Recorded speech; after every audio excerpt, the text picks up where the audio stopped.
Good afternoon. It's David Weegenaar here. The weather today is a bit worse than inclement. It's the 22nd of July 2017. That means for me and other Cantabrians, it's 6 years and 5 months ago since we had, it's a long time ago now, but I'm still going on about it, 6 years and 5 months ago, at this time, 10 to 1 it is, at this time we were hit shortly with this diabolical earthquake, which was devastating, and the rest is history. But anyway, so that's today I honour those that perished in the earthquakes, in the earthquake that we had, and so quite devastating. So anyway, that's what I'm saying first. Now the chess. Now there's a couple of things I want to fix or erratums. One is my camera was off on a lean yesterday, but it did actually capture the image okay. But so that I'm still working on this this stand I've got. This what is it called now? That's another thing. So this tripod that I've got. So it's a little bit, it wangles a wee bit round, and it's got 3 legs. I can't video it because it's supporting the video, but it's got 3 legs, and they're sort of like manipulable, or they can be manipulated. So that's that thing. Now the next thing is I said Robin Adams is the writer of Hitchhiker's Guide to the Galaxy, but it was Douglas Adams. So I was corrected by one of my friends who said, no, it's Douglas Adams, duh. Now that brings me to the and that's fair enough, because I know it's Douglas Adams. I just couldn't think of it, so I went with Robin Adams, which I actually know Robin Adams personally anyway. So, but the thing is, that brings me to the difference of my personality compared to other people's personalities. Now, a friend of mine, he's quite studious, and he's quite quiet, and he's sort of like, when I come around and he goes, oh no, please don't encourage him, or something like that. So because we're different personalities, but I have to understand that there are people out there that aren't my personality, and vice versa. So I have to understand that. So the other erratums are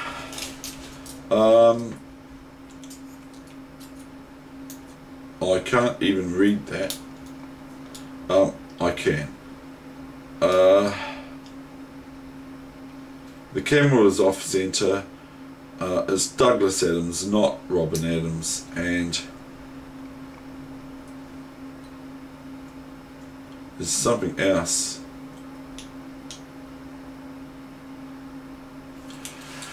I was speaking to my sister before, and I can't say where she is, but anyway, I was speaking to my sister earlier on today, and she said that you used to beat all the you used to beat everyone in chess, so you were a bit of a chess genius. That is until you went to the Otago Chess Club, and then you found out that there are players my age that can beat me. So so that's what I'm going to talk to you about today. Is the subject of my lesson today is that very thing. How does one, as Simon Webb puts it, how do you trap a heffalump? Okay, a heffalump being in chess, being a better player than you. How do you do it? How does a rabbit, which are, when you're playing a heffalump, when you're playing a really strong player, how do you do it? How do you beat? How does a rabbit trap a heffalump? Okay, so the image that that Simon Webb has, I believe he was an international master or something of chess from England. the image he gives is a pool, or mud pool, or a sort of like a pig's pool, or sort of a sow's muddy pool, and you just run past the pool and hope that the heffalump drops in the hole. Now, it doesn't matter what level of play you are. You might be a FIDE master, national master, international master, and if you're an international master, you can still listen to people like me and glean things or reiterate things and all that sort of thing. So what I'm saying is that how does one approach playing a better player than yourself? It might be just, you might want to beat your father or your mother also, or your older sister, or your younger brother, or your younger sister, and so on. Or someone at school, you might be second to them all the time. And this is one junior of the juniors from the Canterbury Junior Chess Club. This is one of the things that this person has said to me, male or female be that may, and they say, I don't know how to beat this person, they always beat me. And so I said, well, if you hang around with me, it might change. You might end up beating them. It's not a foregone conclusion, because these juniors of mine, I'm saying, with inverted commas, because they're not mine, they're not my children, but they're my juniors. I count them as my juniors now. I've taken that upon myself, probably without, unofficially. But anyway, I'm just trying to say, how does one beat someone better than yourself? Now, today I've got a game for you that I've played against a player 150 rating points, or 160 or 155 rating points above me on chess.com, not playchess.com, because I've run out of my subscription. So today I'll bring you the All Whites New Zealand, and I'm not even sure what the country was that was playing me. I can probably find that out, but it doesn't really matter. They might want to hide in that wee little hole pool sort of thing, because this involves, my play is I am white, the All Whites, the New Zealand All Whites, versus the All Blacks of another country than New Zealand. It wasn't New Zealand. And so this is a game that I tried to think, well, what is it about that I can beat the best and lose the worst? I can lose to the worst player, not the worst player, but obviously they're going to be able to know how to play chess, but I can lose to a weaker player than myself, like by a couple of 100 points lower, but I can also gravitate my play to beat the best in New Zealand, and even one of the best players from Australia. So how do I do that? Now, one thing I notice is that when I've had my very, very good victories, when I've had a really, really good victory, it's usually when I've really focused and really just gone into a capsule, like with blinkers on. And I can remember one game I played was in the South Island Championships about 1976, no, hold on, about 1977-78 I played in the Canterbury South Island Championship, so it was in Christchurch, and I played in that, and they called me the surprise package. That's what they called me, and not because I was being crazy and all that sort of thing, even though I was being a bit crazy, I suppose, but at the board I was highly concentrating on my game with the then New Zealand master, and I was playing the French as black, and it ended up I won 2 pawns, and I can remember I had to fend off quite a hard attack against me, and I just was absorbed in the game, and I just sort of like really focused and didn't talk. And it was just one time I almost think I went into some sort of deep meditation or whatever about the actual game in front of me. And I had my ears blocked. I remember I was blocking my ears, and so I was blocking out all sound. So there you go.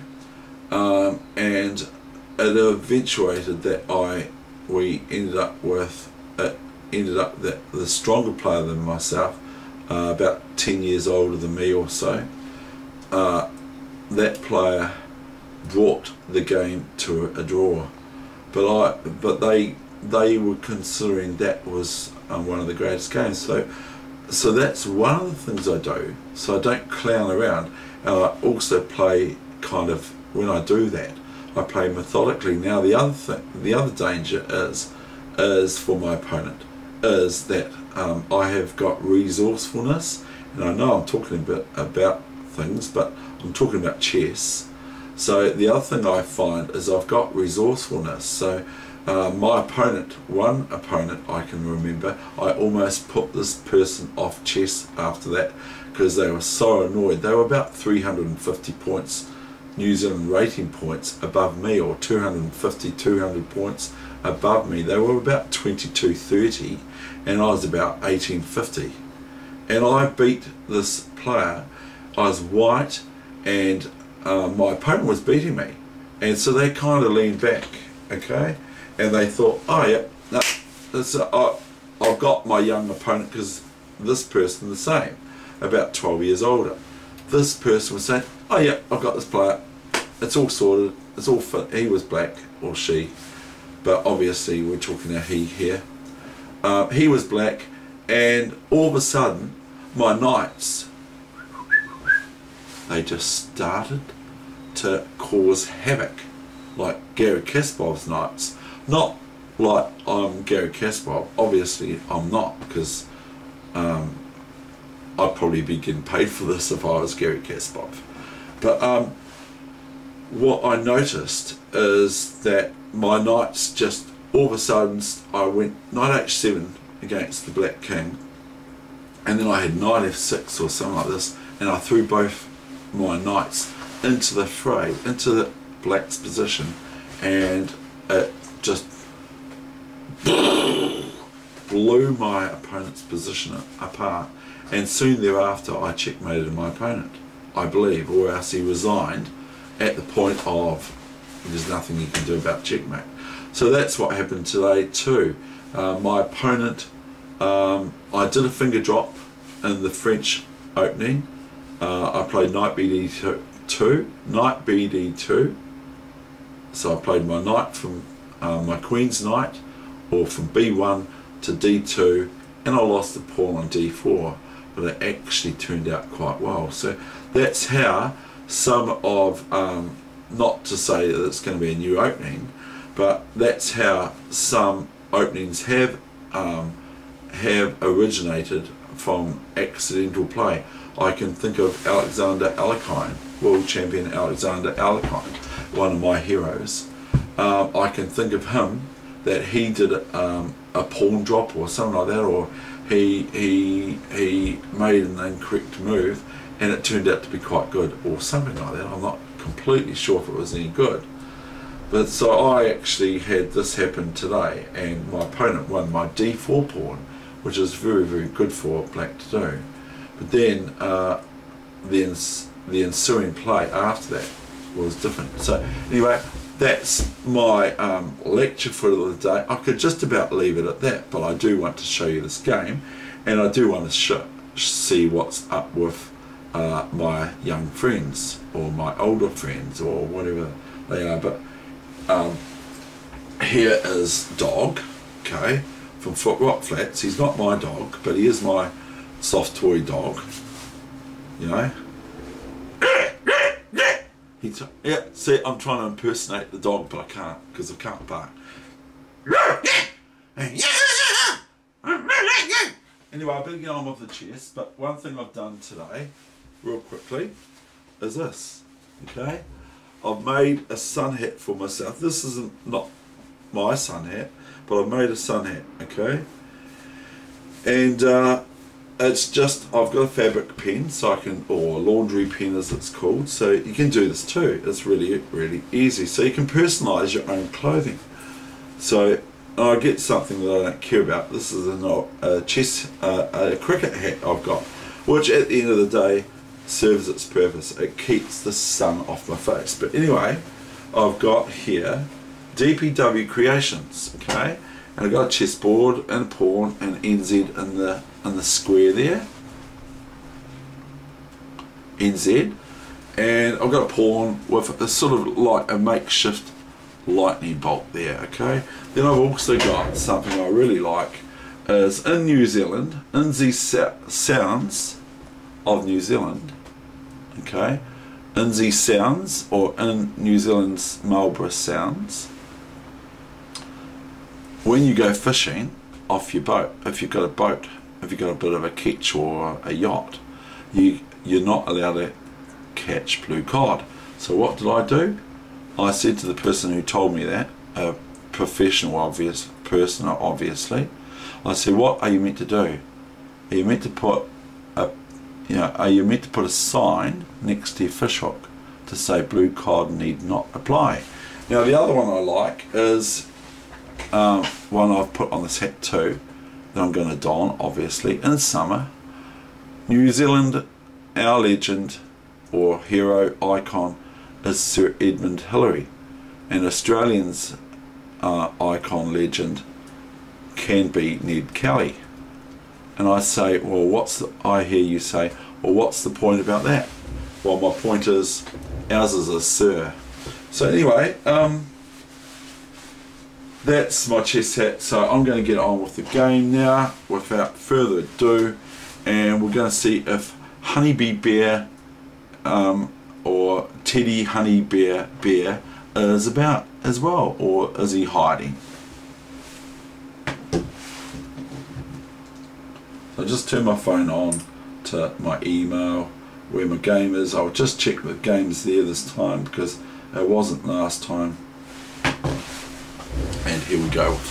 And I'll try to make sure the video is reasonably straight. There it goes. It's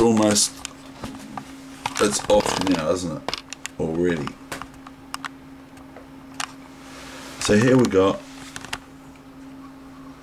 cute old honeybee kiwi, honeybee bear kiwi, honey bear bee kiwi bear, or whatever, sitting up there on the top. Now, so he's from New Zealand.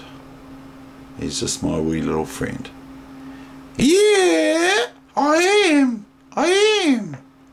And I know, you're so cute, aren't you? And anyway, and everyone knows, we don't want to forget, like the movie I saw the other day, Boss Baby, we don't want to forget the ones that are already in our wee family other than dog. That Kiwi's here, and also Eskimo Kiwi, Penguin is here as well. So anyway, yeah, Dave, you can't forget me. Yeah, you can't forget me either. Okay, right. Thank you guys for a word from our sponsors. Now we're going to get on with the game, because otherwise this is going to be 4 hours long and no one's ever going to look at it.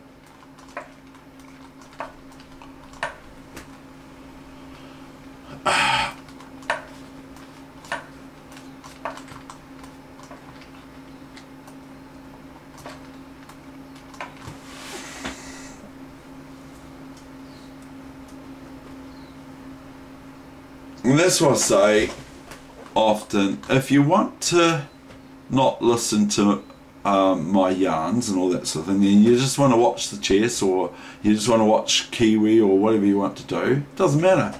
Just fast forward to the point that you want to have a look at. That's the beauty of fast forwarding that's been around since video days. Watch this, I play this move, you see, and my opponent, who is greater than me, 2-1 2-1-4-5 was their rating before I played them.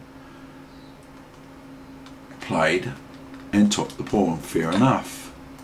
I made a finger drop, so I have to make do with this. I went bishop b5 check, so that I make my opponent move his king, or her king, eventually, or its king, because it might be a computer I'm playing, I don't know. So I make my opponent play bishop here or move the king, because that's the only thing they can do. Only move the king here or here, here or here, or place the bishop in the way. They can't take my bishop, so they place their bishop in the way, which is what they do.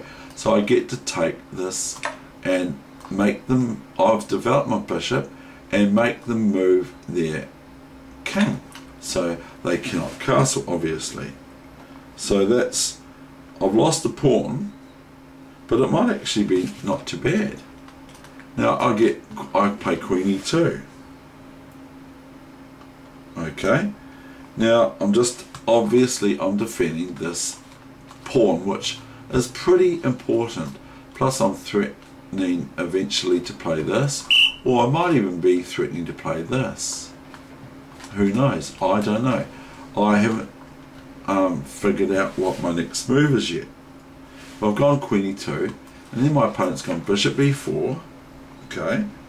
Now if black takes this knight on d2 with check, then I can't take it with the queen, because black would have some choices of either taking the queen or taking the pawn on e5, winning yet another pawn, and then I'd be lost.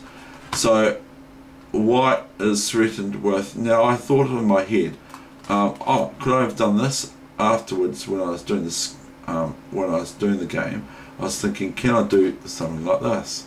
Or before, after bishop b5 check, bishop d7, can I go queen a4 check? Now I want to show you what would happen if I did that, because I thought about this in my head. Obviously I can't go queen a4 here, because black just merely, new variation, black does not play this, because then that's okay, reasonably okay for me. Okay, but white is met with queen a4. No, what's going on here? Okay, bishop c6. Queen a4 wins a piece, at least. Now if white plays this stupid move, bishop d7 check, and black plays this stupid move, king here, then white can get their piece back, but that's not the case. Just queen takes here, and white's totally lost. So I'm just being, I like to show sometimes the practicalities of things. So I go bishop b5, and then I go the main line, which is bishop d7, king d7, queen e2. Now comes bishop b4, and now this isn't really a worry to me. I don't even care if black wants to win this. I go castle here. New main line. And now comes a6, because black's worried about queen check here. And then probably, if I was able to do that, say white is met with knight h6. Knight h6, we'll just say, new variation. I can go here if I wish. Okay, and then the black king has to defend this pawn. It can't leave it alone. If it goes here, it can do this, but then it just loses the pawn back.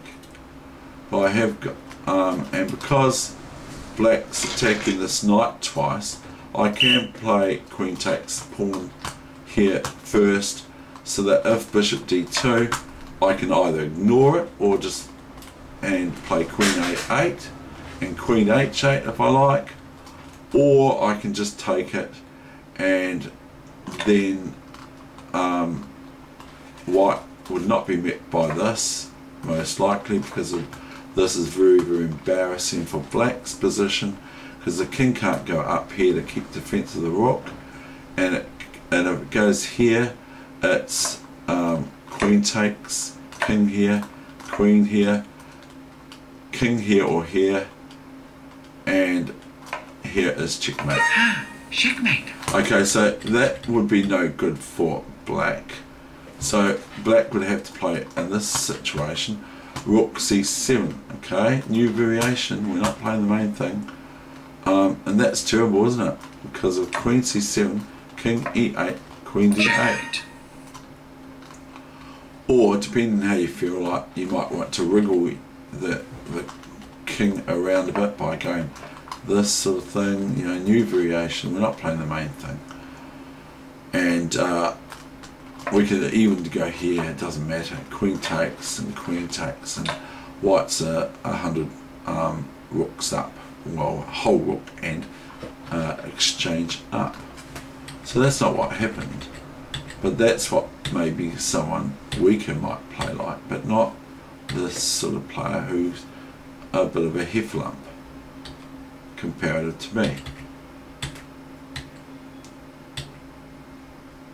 So I go castle, then comes a6. Okay, so that prevents me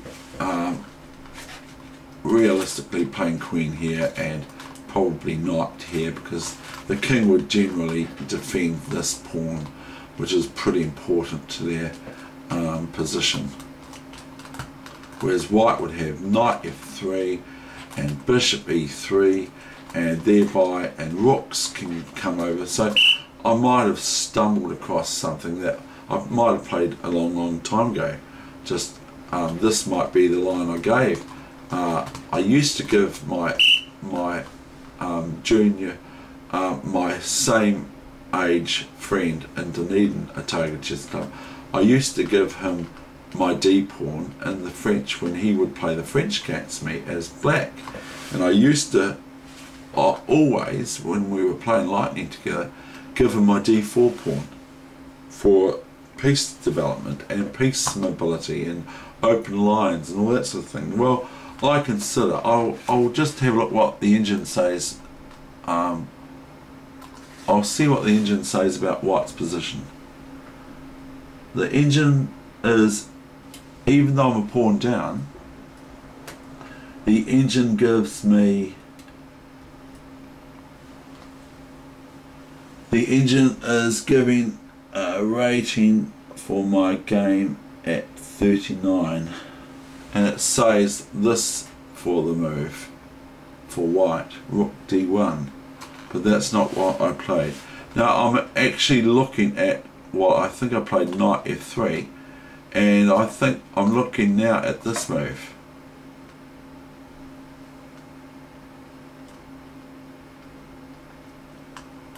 So you can go queen e4, d e4, knight here with an obvious win of an exchange if black allows it. So knight defends this, and I can take back here, and then I'm threatening this, and then I've got a piece placement for my knight on f6 if I so wish, and my rooks can come checking the king and everything, so it's quite nice. And so this position here at hand now is advantage for white 0.46 according to Fritz.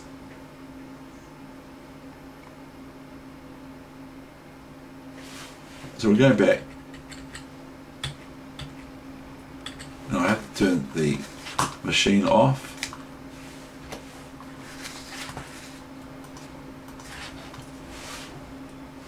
Knight f3, my opponent swung away, could have gone queen e4, but it's not any good anyway because I do get my pawn back. Queen b6, the new main line. Thank you very much. Yeah, Dave, they should know. It's the main line, the computer. Yeah, the computer should know, Dave. The computer should know. Yeah, I know. It should know. I know, it should know, it should know. I know, it should know. Right, okay, right. Now, queen b6. So I like hitting things. And I don't mean in real life. I don't like hitting people. I don't want to do that, but I like hitting things,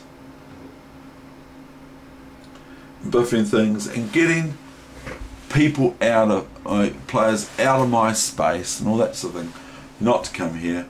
And my opponent does quite a reasonable move, bishop f8, and they go bishop e3, and then they go bishop c5, and I think, well, I'm not going to keep clowning around with this black square bishop, okay, and by actually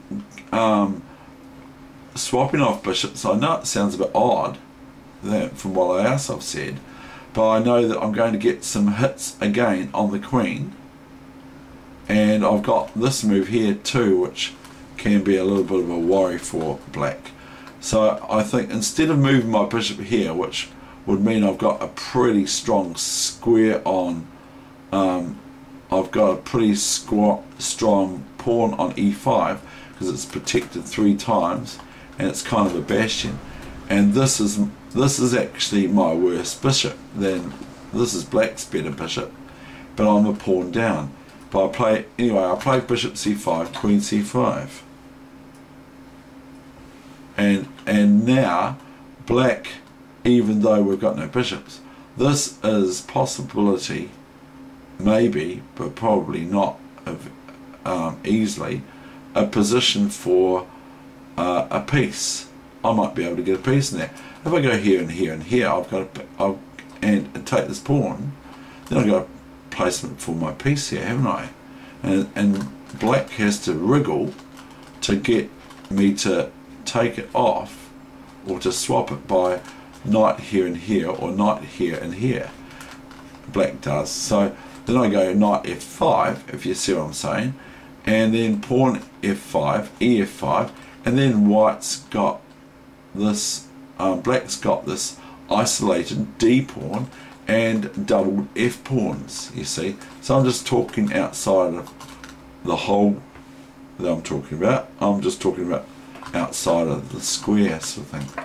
Now we've got my developing move for my rook, which is now I've moved my rook to an open file or half open file for my rook, and black's threatened their queen. I'm threatening their queen, of course.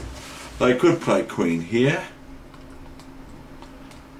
which would probably be okay, to be honest. And if I swap off, then they'll pawn up, even though these pawns would be doubled, and they would have a station for their knight on to go from knight to e7, okay, to c8 or c6, and if it goes to, the knight goes from here to c8 to b6, it's got a station on here. Now if the pawn moves to get rid of the knight on here, or the knight wants to try and capture it, then if the knight wants to try and do an exchange on c4, then black will correct their pawns by playing bc4, and then they've got later on a place for putting their rook on b3, because this pawn from here to here will be here, and then they can't even do that, Dave. So, but then they've got these two magnificent looking pawns. Look, these pawns would be beautiful. If there's pawns here, the black pawn from b7 moves up to b5, and this pawn's on c4, and there's no bishops on board, then this is going to be a beautiful position for black. Nice game where they will strive to play d4 and d3, etc., and they'd have pawns boom, boom, boom. Now if my opponents saw some of the ideas I'm talking about here, if my chess opponents from New Zealand saw my awakenings here, they would be a little bit concerned about it, to be honest. But this is just me speaking to you about what one can do with the pawn structures and all that sort of thing. Now, so I have to remember I'm trying to do this reasonably quickly, but I don't mind having a good solid session every so often, because at the end of the day, how does one beat a better player than themselves? Now here I play knight g5, whether they are an IM, whether the player's an international master and you're playing a grandmaster or whatever, how do you beat them? And so Simon Webb says in his book to how to trap heffalumps, and I don't completely understand that, but you play moves that make it murky or whatever. But what happens if you play moves that are solid and good and that's the thing? Because if you are playing a line you know really, really well, then your opponent, who might be a very strong chess player, might be knowing it a little bit as well, but maybe not as well as you, or vice versa. They might understand what happens when they get to move 22, not that I go that far, but they might understand what happens at move 22 and why. You might know the knowledge of that opening, of getting up to move 22, but then you need to be able to play that position or that picture that you've created or that you've read out of or you've learned off the computer or whatever.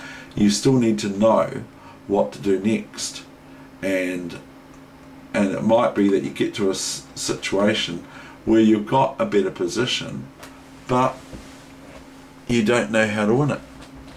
Now, is Kiwi in the way? Oh, thanks, Dave. Yeah, a wee bit in the way there. Sorry. Anyway, so let's get on with the game. So, how does one beat a heffalump? Now, this one, I do beat a heffalump, but I thought of this move for my opponent. Okay, and the thing is I could just play here, or I could play here. So my opponent can't play g6. So I'd have to play something like rook here to defend this pawn, or rook here. Now if the rook goes here, then I can, if I really want to, take this h pawn, but then that would open up the h file for black's rook, or rooks on the h file later on. So that's what some of my friends might play from the cathedral square, from the chessboard in the square. They might play rook there, h after queen h5, rook there, and after knight h, rook here, and just give this pawn up, or give this pawn up, I mean, to open up the h file and give it back to white, the pawn, but then they'd have rooks able to be operating on the h file. So my opponent did not play that. They played f6, and I just merely went knight e7 here. If I go gf6, because this is like my f5 move, isn't it? Except they haven't played f5 though, they've played f6. If I take here, then my opponent has just merely this, and then after h6, rook here, and that's the thing, then my opponent will be able to go in here if it's not knight check. So if I go knight f7 and knight e5 check, then that's probably alright, that's probably what I'd play. But I don't play ef6. I continually stop black from developing their game. This is the new main line. I go knight f7, knight e7. Now my opponent's basically threatening to go move their rook to get out of it. So the only thing I've got is this if I want to keep the tension, because although that doesn't even work, is my opponent could literally go there. So I won't go on about that. So all I'm saying is knight e7, if I take here, my opponent could literally take here. Okay, and then they've got a nice rook file for their lonely rook because I just take this.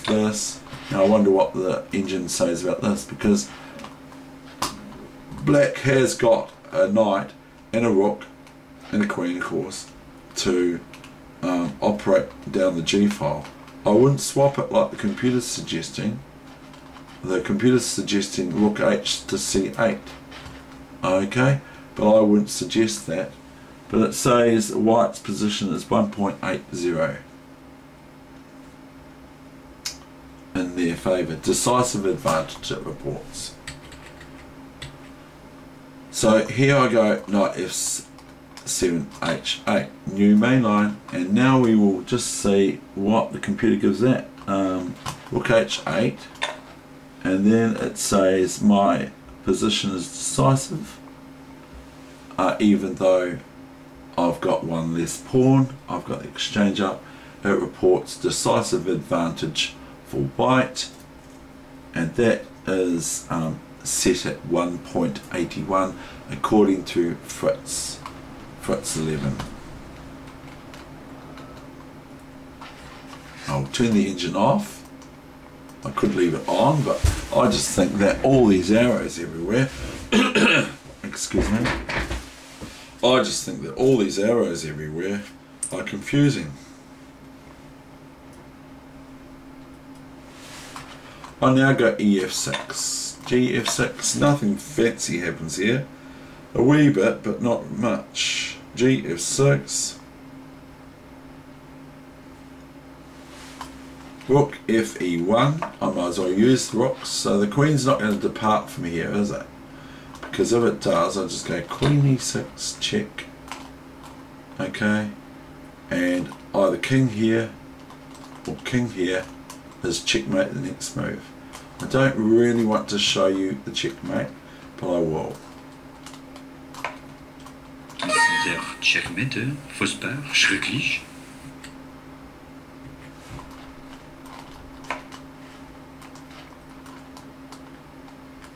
Now we got this check. That's a nicer checkmate than queen takes knight e7 checkmate. Checkmate. So we got that, because the knight can't take the rook, of course, and the king can't move anywhere, and nothing can go in between that rook and the king check, so it's checkmate. But that's not how the game progressed, of course. So I'm just showing you that black cannot depart the defense of that e pawn because it's not very healthy.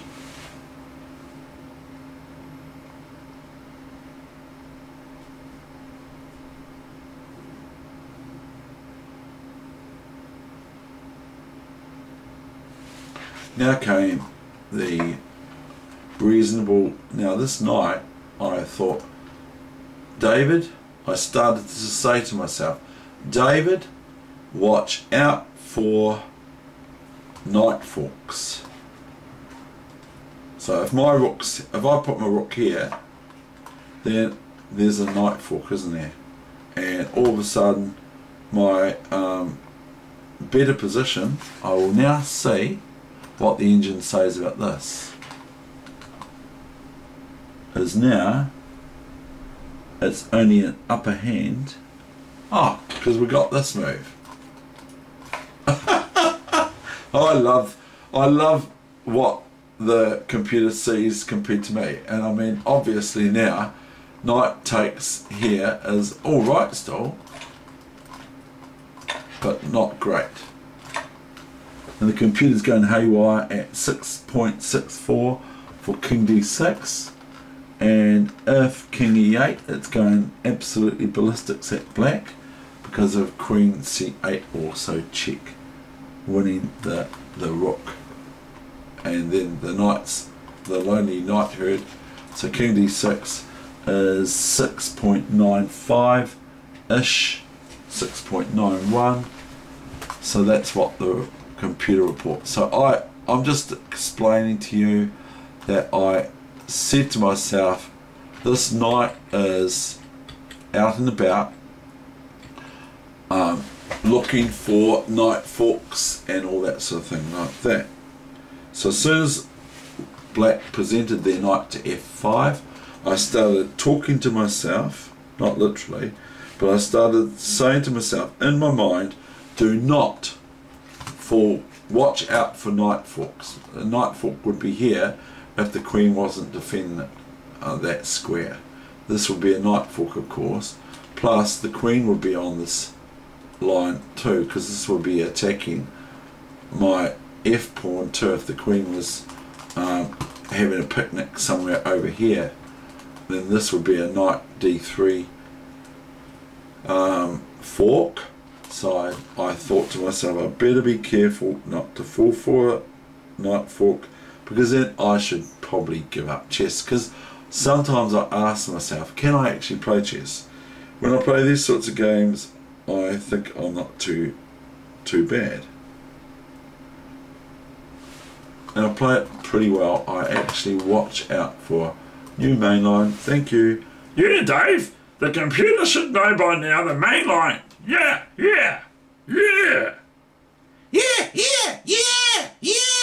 That's right.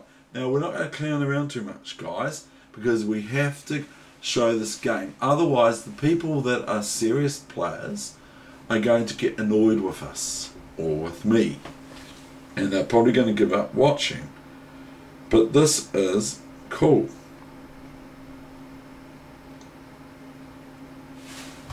Queen d6, Queen f7, and sadly for me, after Queen e7, I cannot play rook here check, because the knight's still defending the queen, or the knight's defending the queen. But if the knight wasn't defending the queen and it was here, then I could have done it.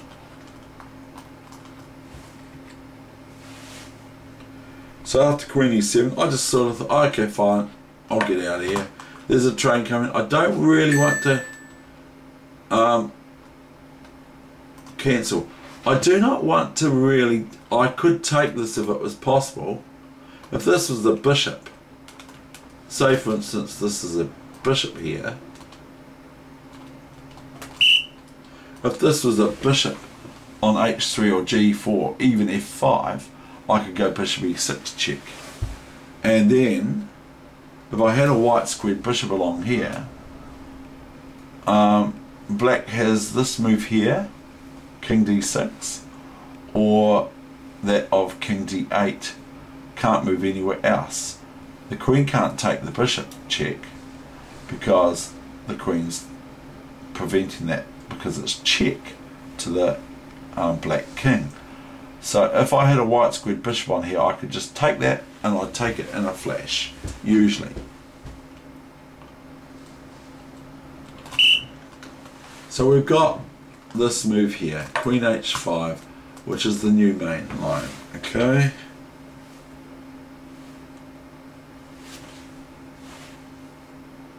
Now my opponent, so what I'm trying, oh that's right, that's what I wanted to say. In this position I could take the queen off, couldn't I? Okay, if I take the queen off, black's best reply would be knight e7.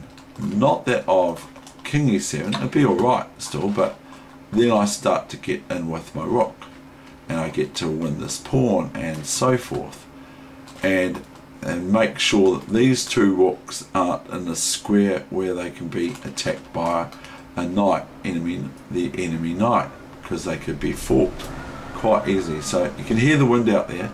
So it's like I said, today is in Dunedin. I've heard from my family that it's flooded or flooded. It has flooded, but it's getting dry or something. They've got a bit of sun out, but we haven't got that in Christchurch.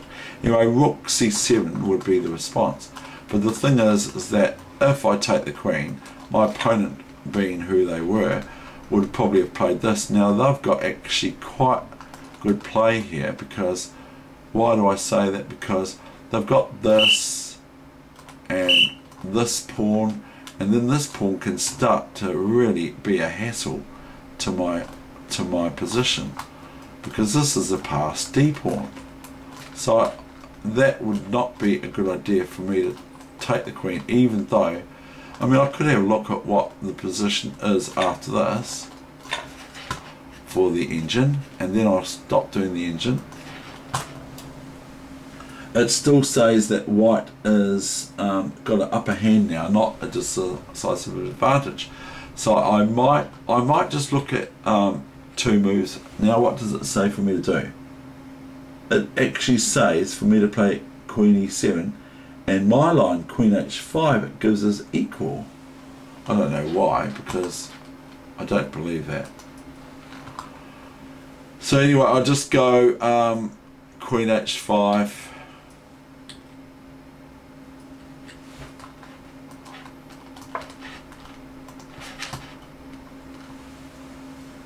And it gives us as equal, because it goes Queen D6, equal. I don't know. I can't understand that. But it didn't get it equal. My opponent played Rook G8. So the computer considers this as an equal position. I don't think so. I think that white's better. And I don't mean better player. I just mean in a better position. I really like white's position. Rook G8, Rook C3, still careful. I'm thinking, I'm putting 2 rooks on, I've got 2 rooks on black squares. Gotta watch out for knight checks and all that sort of eventually, and that sort of thing. But I even watch out this move. Maybe white should just be met with this move. Rook D4, Rook C3, D4. That's the sort of move I'd probably play.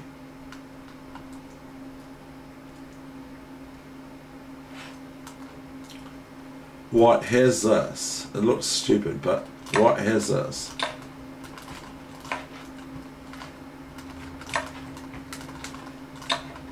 But I don't know about the resulting rook and pawn endgame. Some of the people in the Canterbury Chess Club are at home in these positions.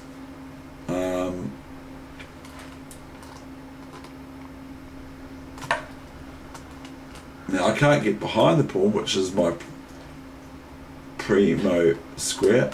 Rook goes here, and then this is sort of like, I'm just giving you an example of what not to do in a rook and pawning game, because now this rook's behind the D pawn, which is deep in my camp, which is my opponent's enemy camp. This pawn is deep, and it's just a runaway. It's a runaway now. There's nothing, naught, zero, Zanyumont that I can do about this pawn on D3. It's just going to keep on going and going and going. Even if I can set up a blockade for it. Say for instance white is met with a dummy move.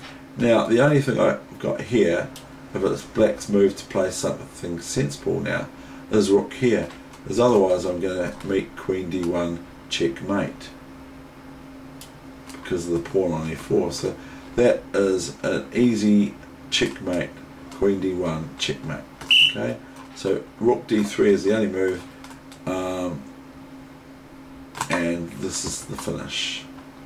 Because now I would either have to go here and relent, or take this, or recant and take this, and then it's just queen, or rook, or bishop even.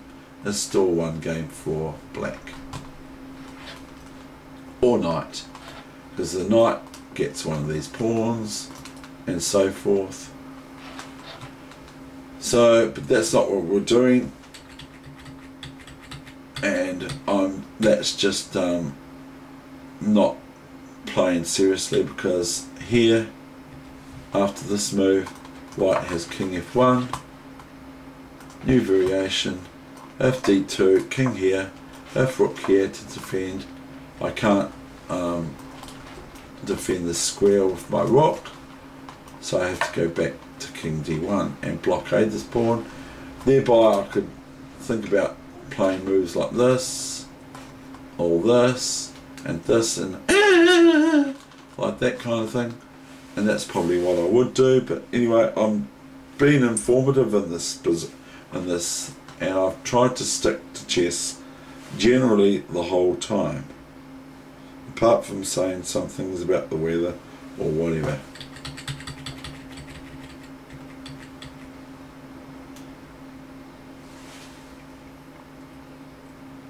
So rook c3. Now I'm going to just show you the final game. Okay, no more talking.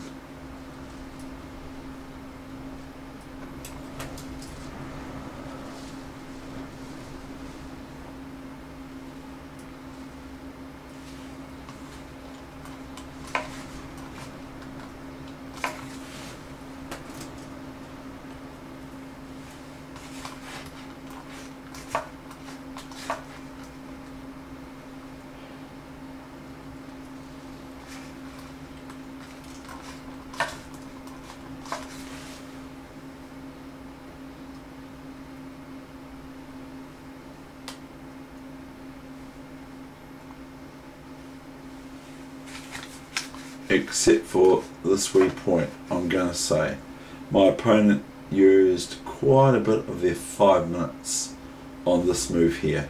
After I played rook 1c1 or ec1 or wherever it came from, as soon as I played rook ec1, my opponent took a long time over this move because it's lost. There's nothing black can do about rook c6, bc6, rook c6, etc.